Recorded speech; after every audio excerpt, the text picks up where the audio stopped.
Stock market fall. So why stock market fall in today's market? చూడండి friends, HMPV virus. So ఇదే నా కారణం.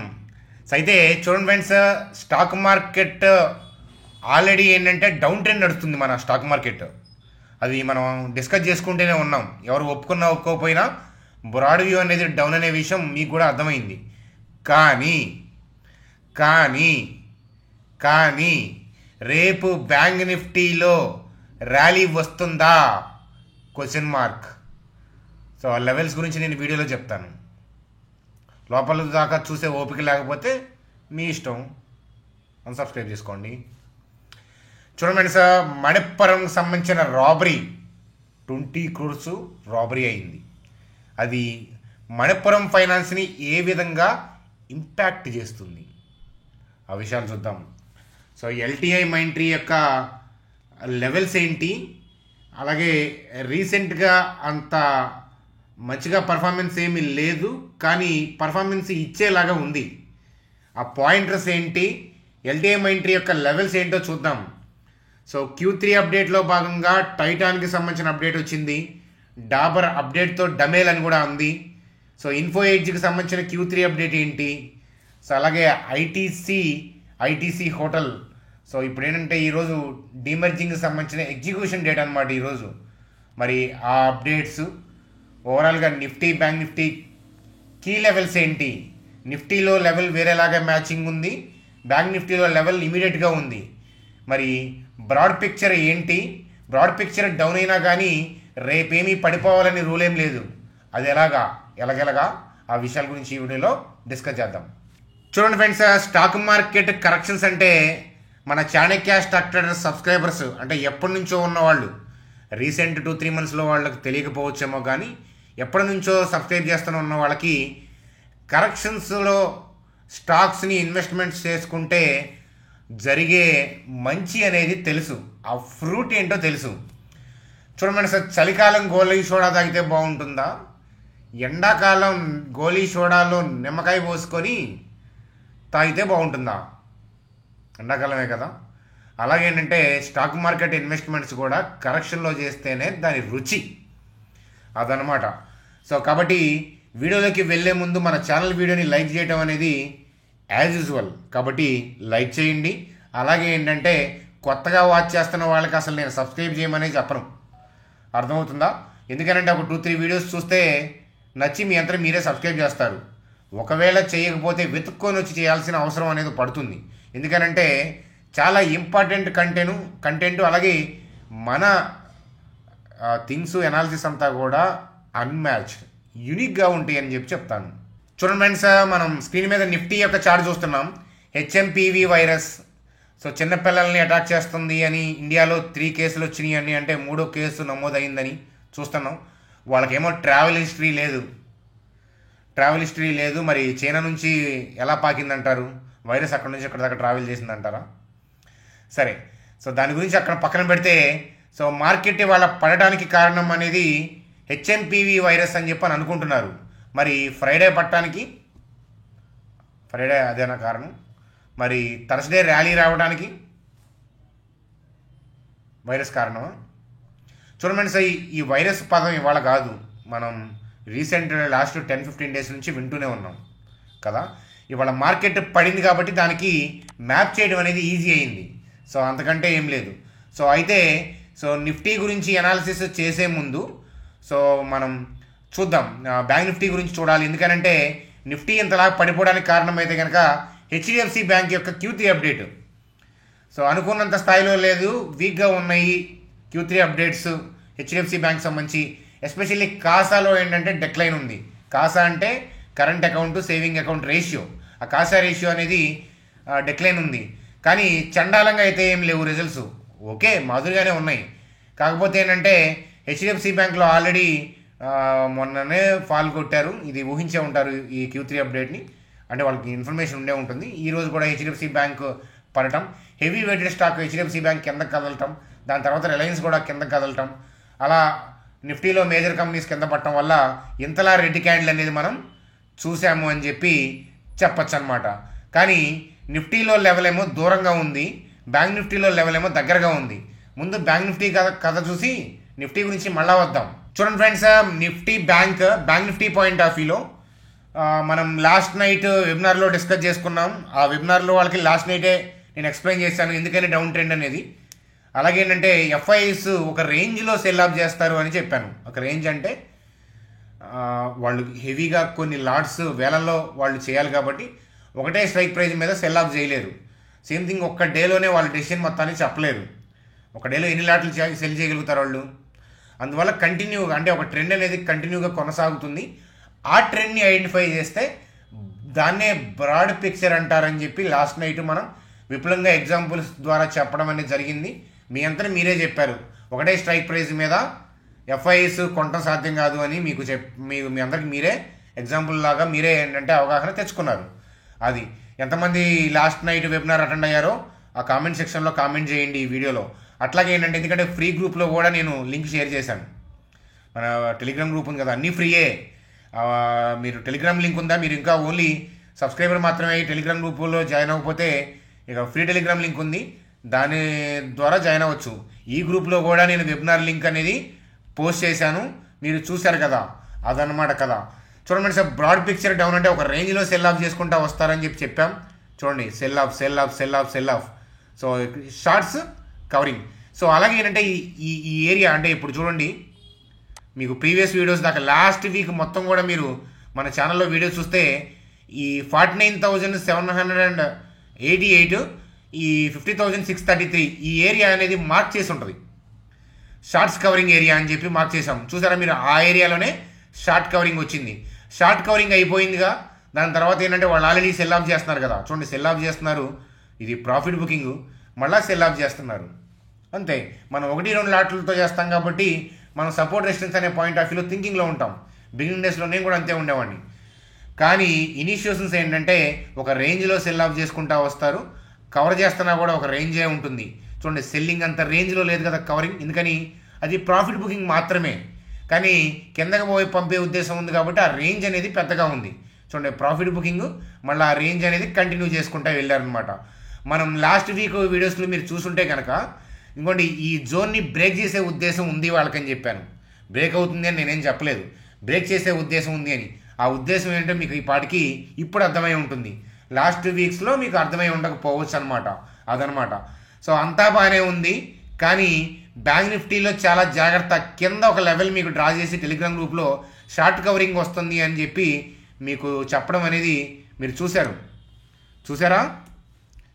49,788 49,477 ఆ లెవెల్కి వస్తున్నప్పుడు చెప్పాను ఈ ఏరియాలో షార్ట్ కవరింగ్ వస్తుంది చూడండి అని చెప్పి, అబ్జర్వ్ చేయండి అని చెప్పాను. చూడండి సార్, వ్యక్తిగతంగా నేనే F&O పాయింట్ ఆఫ్ వ్యూలో ఇలాంటి సమయంలో ట్రేడ్ చేయను, మీకు చేయమని నేను చెప్పను. మరి లెవెల్స్ ఎందుకు ఇస్తున్నారు అని అంటే చూడండి సార్, లెవెల్స్ నేర్చుకోవడం కోసం, అంతేగాని చూడండి మనం ట్రేడ్ చేయనంత మాత్రాన నేర్చుకోకుండా ఉండలేం కదా. అర్థమవుతుందా? నేర్చుకోవాలనేది డైలీ చేసుకోవచ్చు. అది దానికి ఏముంది, శనివారం కూడా నేర్చుకోవచ్చు మీరు లెవెల్స్, ఆదివారం కూడా నేర్చుకోవచ్చు. అర్థమవుతుందా? కాబట్టి ఏంటంటే చూడండి సార్, నేను ఏదైనా లాజిక్స్ టెస్ట్ చేస్తున్నప్పుడు ఇనీషియల్ ఇయర్స్లో 2 years కూడా టెస్ట్ చేసిన సందర్భాలు ఉన్నాయి. Without single trade daily 6 hours spend చేసిన సందర్భాలు ఉన్నాయి. అర్థమవుతుందా? అది కానీ సిస్టమ్ ముందు కూర్చున్నాం కదా అనే టైంపాస్ కోసం ట్రేడ్ చేస్తారు ఎక్కువ మంది. అంటే అక్కడ ఆపర్చునిటీ లేకపోయినా, సపోజ్ మీరేదో లాజిక్ అనుకున్నారు, దానికి అనుకూలంగా లేకపోయినా మీకు ఏదో మీకు అనిపిస్తుంది కదా, లేదా టైంపాస్ కోసం కూడా ట్రేడ్ చేసి మనీ పోగొట్టుకుంటూ ఉంటారు. అవన్నీ కూడా లాభాలే మీరు వాటిని ఆపితే. అదనమాట. కాబట్టి లెవెల్స్ మాట్లాడతాం, వీడియోలో డిస్కస్ చేసుకుంటాం. ఇవన్నీ కూడా ఏంటంటే లెర్నింగ్ పర్పస్. అర్థమవుతుందా? F&O చేసే సమయం నేను చేస్తున్నప్పుడు ఎస్పెషల్లీ నేను మీకు ఆ అప్డేట్ చెప్తాను అనమాట. ఇది అనుకూల సమయం అలాగా నాకు అనిపిస్తుంది, మీరు ఒకసారి చూడండి, వెరిఫై చేయండి అని చెప్పి చెప్తానమాట.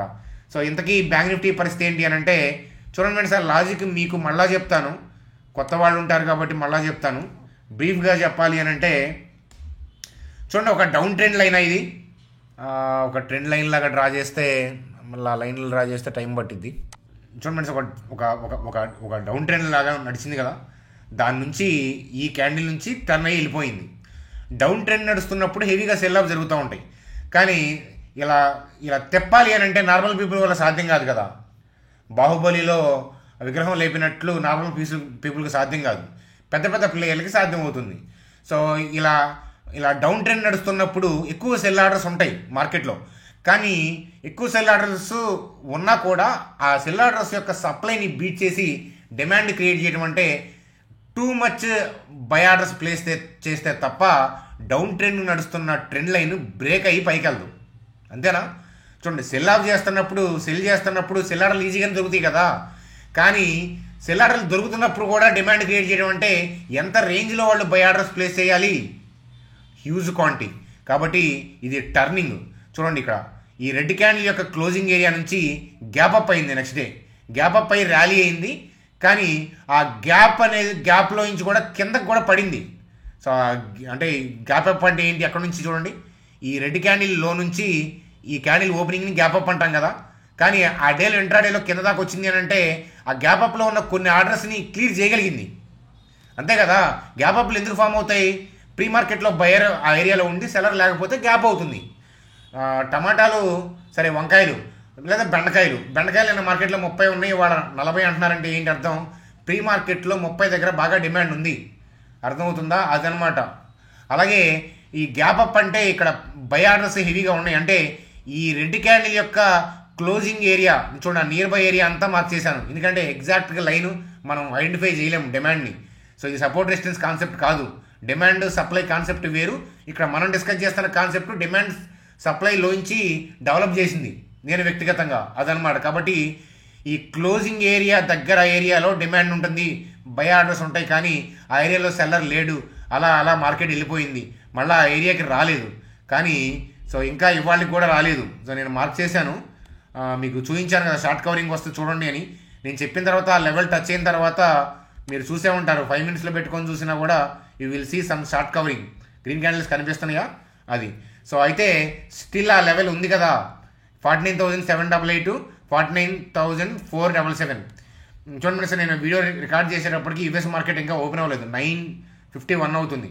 యూఎస్ మార్కెట్లో ర్యాలీ న్యూట్రల్ టు పాజిటివ్గా ఉంటే నేను చెప్పేది వర్కౌట్ అవుతుంది.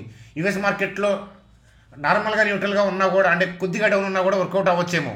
కానీ హ్యూజ్గా యూఎస్ మార్కెట్లో ఇబ్బంది పెట్టడం వల్ల రేపు ఏషియన్ మార్కెట్స్ కూడా హ్యూజ్ రేట్లో ఉంటే నేను చెప్పేది మీరు అబ్జర్వ్ చేయొద్దు. అదవుతుంది. ఎందుకంటే రేపు టెలిగ్రామ్ గ్రూప్లో వేరే అప్డేట్ ఇస్తాను. ఎందుకంటే గ్లోబల్ క్యూస్ మారినప్పుడు మన అక్కడ డైనమిక్గా లెవెల్ చూడాలి కదా. కానీ యుఎస్ స్లైడ్ నెగిటివ్ ఉన్నా, అంటే ఒక 0.30% అట్లా నెగిటివ్ ఉన్నా, న్యూట్రల్ ఉన్నా లేదా పాజిటివ్ ఉన్నా, చూడండి స్లైడ్ నెగిటివ్ 0.50 దాకా కూడా ఓకే, లేదా న్యూట్రల్ లేదా పాజిటివ్ లేదా మంచి స్ట్రాంగ్ పాజిటివ్ ఎలా ఉన్నా కూడా రేపు మన మార్కెట్ కనుక ఈ లెవెల్ టచ్ అయితే షార్ట్ కవరింగ్ ర్యాలీ వచ్చే అవకాశాలు ఉన్నాయి. అర్థమవుతుందా? అది మరి షార్ట్ కవరింగ్ ర్యాలీ వస్తుంది కాబట్టి నేను బై చేస్తాను అని చెప్పి మీరు అనొచ్చు, చేయకూడదు.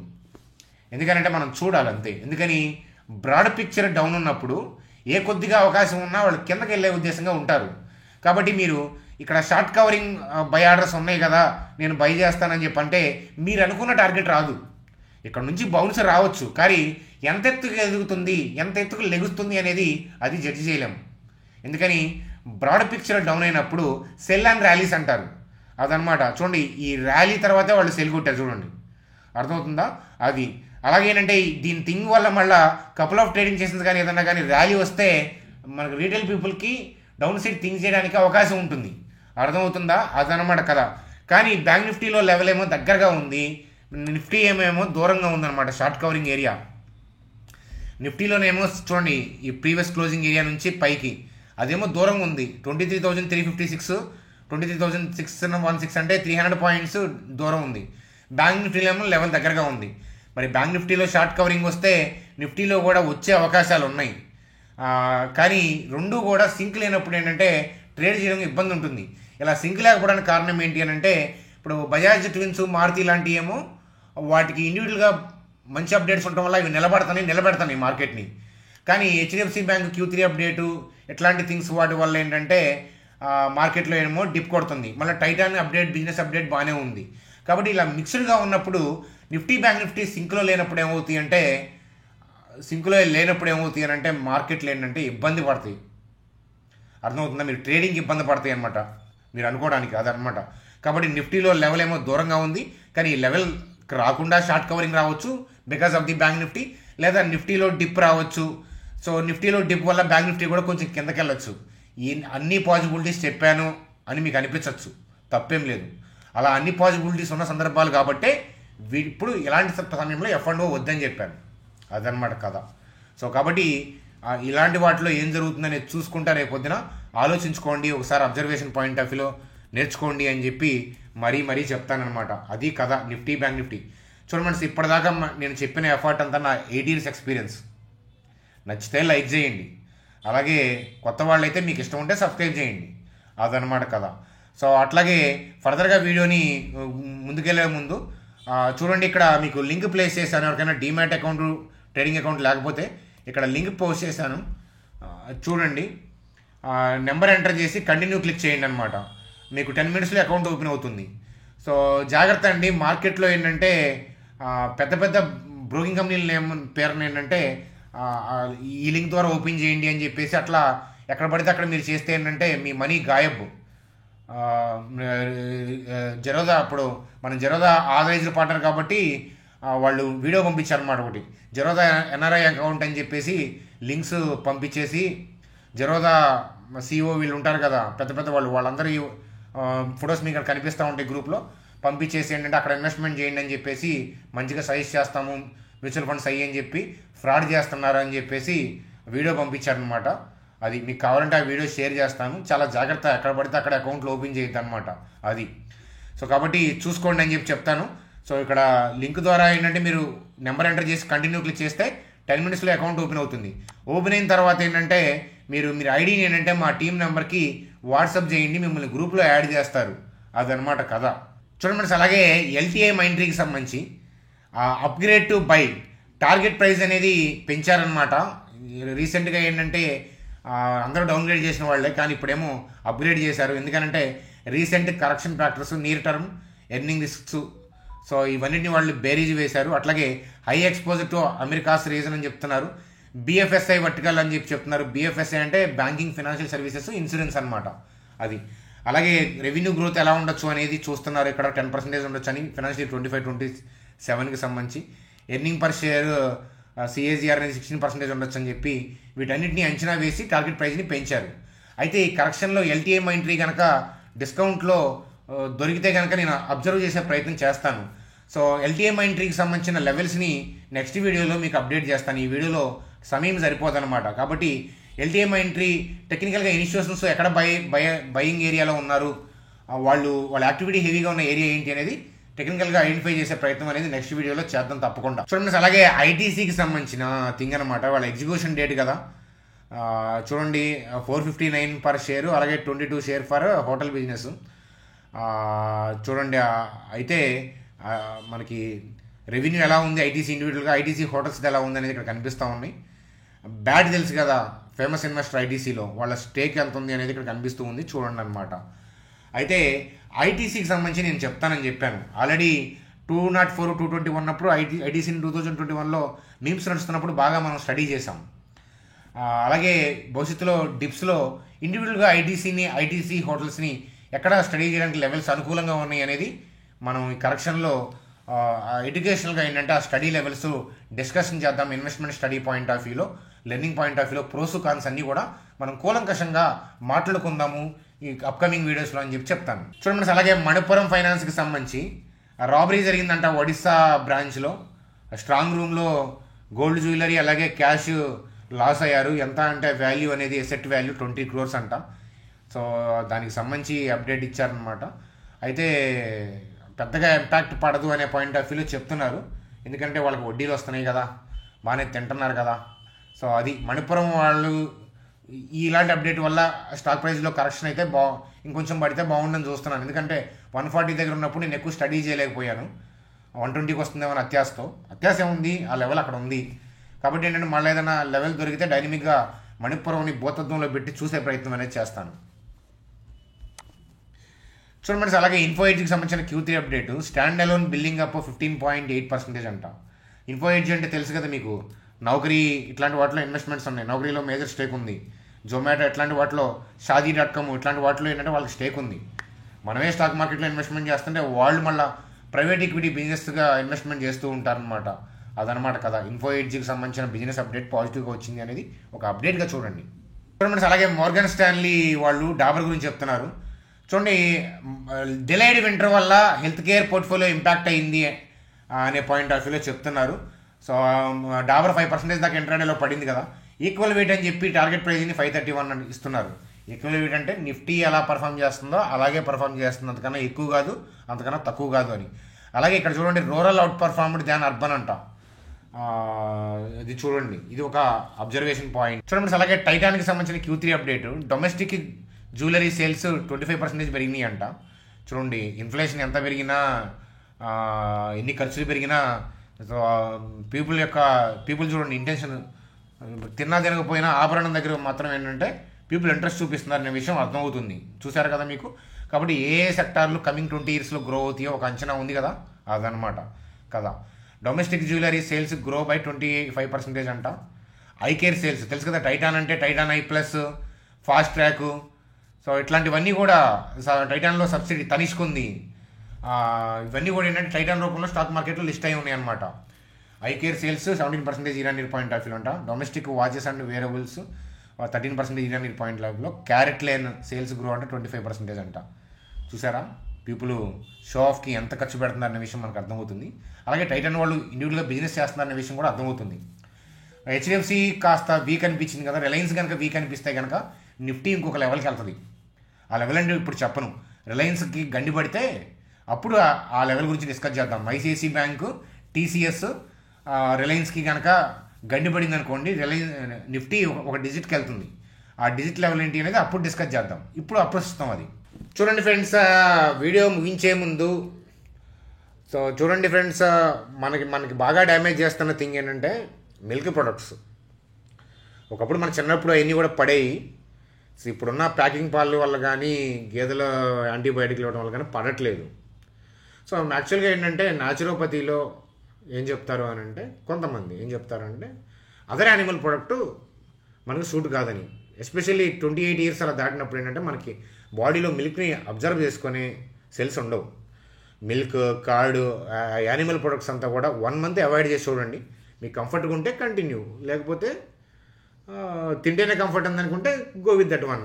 చాలామంది చిన్నపిల్లలకి జలుబులు, దగ్గులు అట్లా ఇబ్బంది పడుతుంటారు కదా. చూడండి, ఎస్పెషల్లీ ఆస్తమా కానీ నెమ్ము కానీ ఉన్న వాళ్ళకి మిల్క్ కానీ పెరుగు కానీ ఎస్పెషల్లీ నైట్ తాగితే ఇంపాక్ట్ చేస్తుందనే విషయం తెలుసు కదా మీకు. అదనమాట.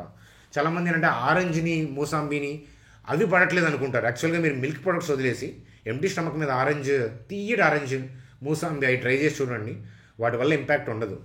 ఎప్పుడైతే మిల్క్ మనం యాడ్ చేస్తామో పాపం ఆరెంజెస్ ఏంటంటే మిల్క్ని క్లీన్ చేయడానికి ట్రై చేస్తాయి. అందువల్ల ఏంటంటే ఫ్లమ్ వస్తుంది. కావాలంటే చూడండి, మీరు ఎప్పుడైనా హెల్తీగా ఉన్నోళ్ళు చూడండి, నాన్ వెజ్ తిన్న తర్వాత ఇమీడియట్గా ఒక గ్లాస్ ఆరెంజ్ జ్యూస్ తాగండి, మీకు 1/2 గంటలో జలుబు వస్తుంది. అదే ఆరెంజ్ జ్యూస్ గ్లాసు ముందు తాగి దాని తర్వాత నాన్ వెజ్ తినండి, డైజెషన్ చాలా బాగుంటుంది. చూడండి, సింపుల్ డిఫరెన్స్. మనం యాపిల్ పడలేదు అనుకుంటాం, ఎందుకంటే భోజనం తర్వాత యాపిల్ తింటాం, నెమ్ము వస్తున్నట్టుగా అనిపిస్తూ ఉంటుంది, ఎసిడిటీ అనిపిస్తుంది. భోజనం తర్వాత గ్రేప్స్ తిన్నారనుకోండి, ఎసిడిటీ అనిపిస్తుంది. 2 ఇడ్లీ తర్వాత మూసాంబీ జ్యూస్ తాగారనుకోండి, ఎసిడిటీ అనిపిస్తుంది. కానీ మూసాంబీ జ్యూస్ తాగిన తర్వాత ఒక 2 hours గ్యాప్ ఇచ్చి ఇడ్లీ తినండి, నెట్టేస్తుంది బయటికి బాత్రూంలో, బాగుంటుంది. అదనమాట. సో కాబట్టి అదనమాట కదా. నచ్చితే ఫాలో అవ్వండి అబ్బాయి. ఎందుకంటే చూడండి ఫ్రెండ్స్, చాలామంది ఇలాంటివి డిస్కస్ చేయొద్దు అంటారు.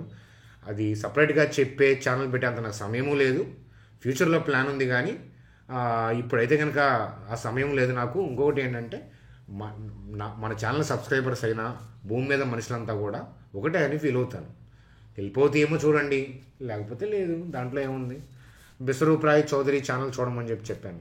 ఎందుకనంటే 95% నా acidity trouble, acid reflux 95% recovered from. So అది ఫ్రెండ్స్ మనకి ఈరోజు వీడియో. సో నచ్చితే లైక్ చేయండి. అలాగే వీడియో మీద మీ అభిప్రాయాలు, మీరు ఏదైనా తెలుసుకోవాలనుకుంటున్నారా, ఇట్లాంటి థింగ్స్ గురించి కామెంట్ చేయండి. రేపు మార్కెట్ గురించి, మార్కెట్ యొక్క డైరెక్షన్ గురించి మీరేమనుకుంటున్నారు, broad direction of the stock market మీరేమనుకుంటున్నారు, అలాగే రేపు స్టాక్ మార్కెట్ ఎలా ఉండొచ్చు అని మీరు అనుకుంటున్నారు. కామెంట్ సెక్షన్లో మీ అభిప్రాయాల్ని కామెంట్ చేయండి. మీ అభిప్రాయాల్ని గౌరవించడం అనేది జరుగుతుంది. Bye friends, good day, good night.